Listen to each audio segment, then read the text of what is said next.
कि इस्लामी रियासत के अंदर काफिरों के लिए माबद और इबादत खाना नहीं बन सकता। तुमने किस असूल के तहत इस्लामाबाद के अंदर मंदिर बनाने का ऐलान किया? हम इस फैसले को, हम इस आर्डर को अपनी जूती के तलवे के ऊपर रखते हैं। रब्बि इश्रह ली सदरी व यस्सिर ली अमरी वहलुल उक़दतन मिन लिसानी यफ़क़हू क़ौली। प्यारे पाकिस्तानी भाइयों, अस्सलाम वालेकुम रहमतुल्लाहि व बरकातहू। मंदिर तुम्हारे जूते की नोक पे है कह रहे हो, जब पूरी दुनिया पे मुसलमानों पे जुल्म होता है और इजराइल जो है मिसाइल मार मार के फिलिस्तीन में, सीरिया में, इराक में अमेरिका घुस घुस के मारता है, तो आप ये रोना रोते हो कि मुसलमानों पे जुल्म हो रहा है। यार क्या जुल्म हो रहा है मुसलमानों पे? आपने अपने मुल्क में हिंदुओं के साथ क्या किया? आप एक वहां पर मंदिर नहीं बनने देना चाहते, उनके लिए एक इबादत गाह नहीं बनने देना चाहते, और तुम ये चाहते हो कि पूरी दुनिया में मुसलमानों की इज्जत हो। फिर तो यार तुमको सही जूते पड़ रहे हैं पूरी दुनिया में। यानी इजराइल जो तुमको दौड़ा दौड़ा के मारता है बिल्कुल सही करता है, तुम इसी काबिल हो। तुम जब चाहते हो कि इजराइल के अंदर मस्जिद बने, फ्रांस के अंदर मस्जिद बने, जर्मनी के अंदर मस्जिद बने, इंग्लैंड के अंदर मस्जिद बने, अमेरिका के अंदर मस्जिद बने, जापान के अंदर मस्जिद बने, और चीन में मुसलमानों को नमाज पढ़ने दिया जाए, तो अरे तू भी तो अपने यहाँ हिंदू को उनके हिसाब से इबादत करने दे।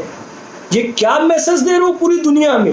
जहां जहां मुसलमानों पे जुल्म और हो रहे हैं, वो भी हो रहे हैं और ज्यादा बढ़ेंगे। जाहिलाना हरकत छोड़ो, मंदिर को बनने दो, अपना दिल थोड़ा बड़ा दिखाओ। और तुम ये कहना चाहते हो कि इस्लाम में मुसलमानों के अलावा और किसी को इंसान नहीं समझा जाता, बाकी सब जूते की नोक में है। तो यही मैसेज दे रहा है ना, जब तू किसी मुसलमान के अलावा किसी और को इंसान नहीं समझेगा मौलाना, तो फिर तेरे को कोई क्यों इंसान समझेगा? ठीक कुटाई होती है फिर सारी दुनिया में तुम्हारी है। अरे मंदिर बनने दो यार, वहां पर थोड़ा इंसान बन के भी सोच लो कभी। हमेशा शैतान सवार रहता है तुम्हारे दिमाग में। तो बच्चों को क्या सिखा रहे हो तुम? क्या तालीम दे रहे हो? टेररिस्ट, आतंकवादी बना रहे हो बच्चों को। जाहिलपना छोड़ो। अस्सलाम वालेकुम भाइयों बहनों, क्या हाल चाल है? ठीक हो? खैरियत से हो? ये मेरा बेटा कोई पैगाम देना चाहता है, ये जरा सुन ले। खान साहब, अगर इस्लामाबाद में मंदिर बना तो ये याद रखना, मैं उन हिंदुओं तो चुन चुन के मारूंगा, समझ गए? अल्लाह हाफिज। ये क्या बोल रहे? हाँ ना, देख लो जी, अगे तुम्हारी मर्जी है भाई।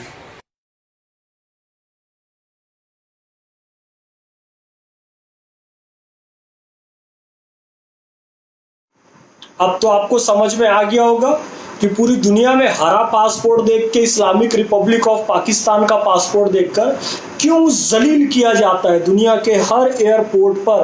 क्यों तुमको पूरा नंगा करके तुम्हारी तलाशी ली जाती है, और तमाम जगहों पे ली जाती है। नंगा करने के बाद भी जो जगह बचती है ना, वहां पर डंडा डाल डाल के तलाशी ली जाती है कि यहां तो बम छुपा के नहीं रखा है। किस लिए ली जाती है पता है ना? ये बच्चों को ये तालीम दे रहे हो तुम लोग दहशतगर्दी की। सुधर जाओ यार, शर्म करो। तुम्हारे लिए जैसे मस्जिद है वैसे ही मंदिर है हिंदुओं के लिए, उनकी भी थोड़ा सा इबादत गाह की इज्जत कर लो। तुम चाहते हो तुम्हारी इज्जत हो तो पहले दूसरे की इज्जत करना तो सीखो। नाम है इस मर्द मुजाहिद को जिसने इस्लामाबाद में मंदिर की ईंट से ईंट बजा डाली। सलाम करता हूँ इस बंदे को। खुदा की कसम, मैं आज जो खुशी महसूस कर रहा हूँ जिंदगी में इतना खुश नहीं हुआ जो आज इस बंदे ने जो करके दिखाया और मुझे खुश किया, पूरी आवाम को खुश कर दिया। सलाम है ऐसे जवानों को, ऐसे मर्द मुजाहिद को। मतलब जो हिंदू अकलियत में है, थोड़ी सी तादाद में है पाकिस्तान में, उनके मंदिर को तोड़ दिया, तो ये कौन सा मर्द मुजाहिद हो गया? ये कौन सा बहादुरी का काम हो गया भाई?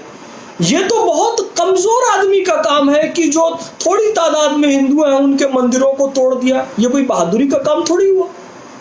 मर्दे मुजाहिद हो तो छाती तान के खड़े हो कि पाकिस्तान के अंदर मेरे जो हिंदू भाई हैं उनको भी पाकिस्तान में रहने का पूरा राइट मिलना चाहिए। उनको जिस तरीके से मुसलमान मस्जिद में इबादत करता है उस तरीके से हिंदू भाइयों के लिए भी मंदिर बनाया जाना चाहिए ताकि वो भी अपनी इबादत कर सके। इस काम के लिए खड़े होगे तब तुम मर्दे मुजाहिद कहलाओगे, तब असली जद्दोजहद। ये क्या कमजोर की इबादत गाह तोड़ दी? ये क्या मर्दे मर्द मुजाहिद है, ये तो कायर है, ये तो नपुंसक है।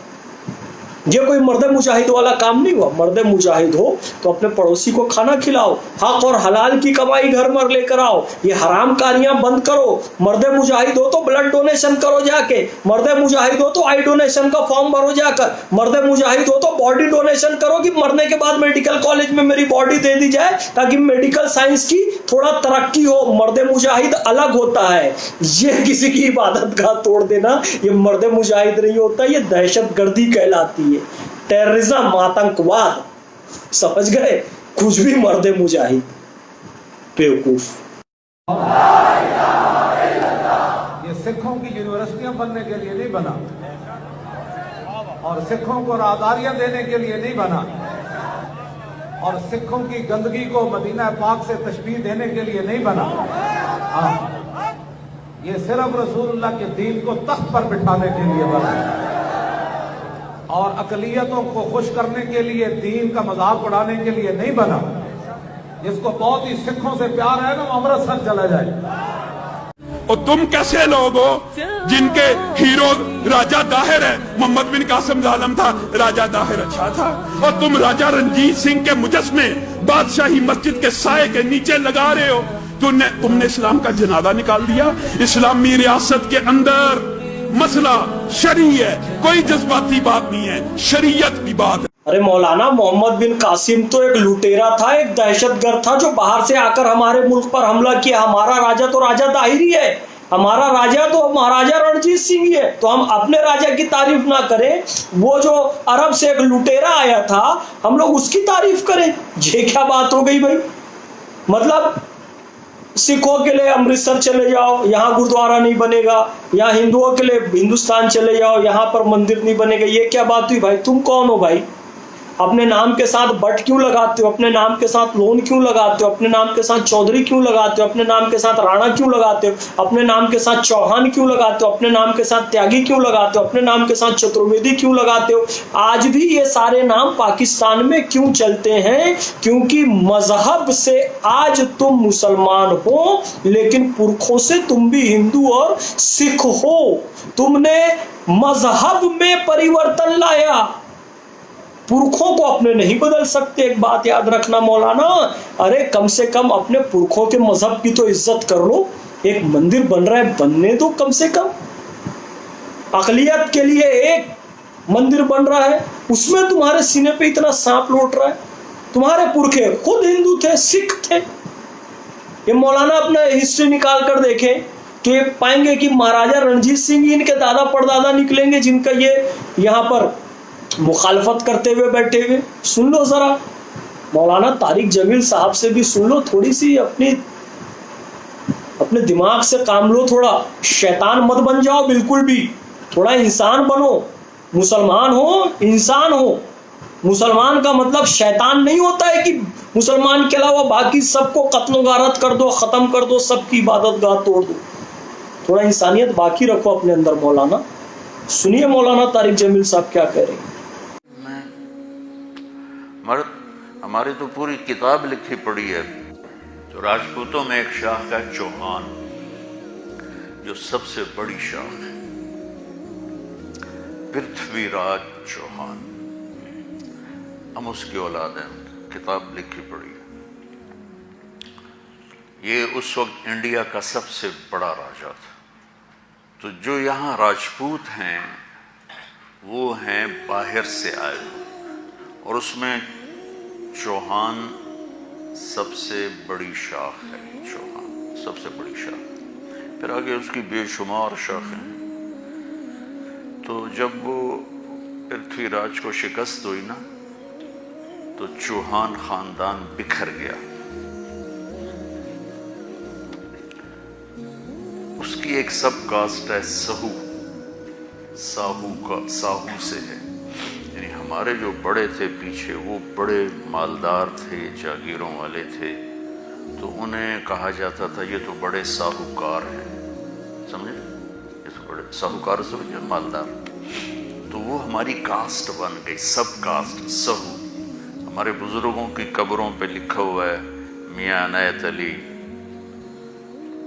तारीख वफ़ात 19 मियां अनायत अली राजपूत चौहान सहू, तारीख वफ़ात 1956। तो उस वक्त तो कोई झूठ नहीं लिखता था। माफ़ी चाहता हूँ, मैं अपनी सफाई पेश करने में बहुत लंबा चला गया।